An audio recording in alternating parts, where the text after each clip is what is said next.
আমাকে শুক্রবার রাতে আমি এক বন্ধুর বাসায় অবস্থান করছিলাম।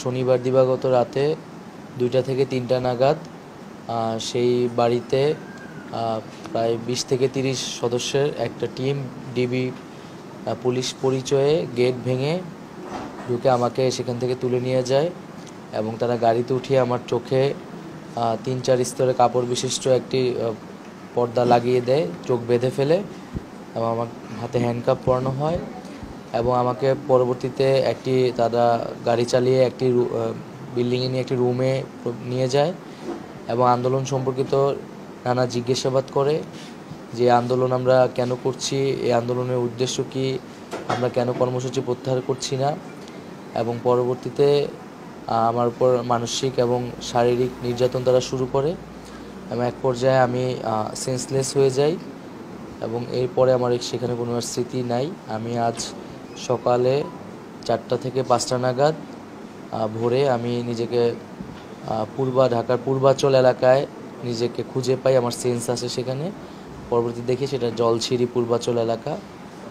আমি সেখান থেকে বাসায় এসে এবং পরে আমার পরিবারের সদস্যরা আমাকে হাসপাতালে নিয়ে আসে।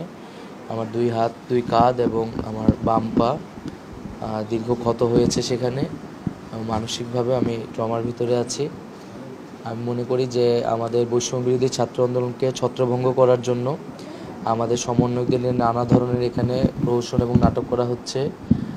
এখানে আমাকে গুম করা হয়েছিল, অন্যদেরকে নিয়ে মিডিয়ায় নানা ধরনের বিভ্রাট তৈরি করা হচ্ছে, নানা ধরনের বিভাজন সরকারের জায়গা থেকে তৈরি করা হচ্ছে, আমাদের একতাকে নষ্ট করা হচ্ছে এবং ইন্টারনেট না থাকার কারণে এবং নিরাপত্তা সংকট থাকার কারণে আমরা একসাথে বসতে পারছি না, একসাথে আমরা যোগাযোগ করতে পারছি না।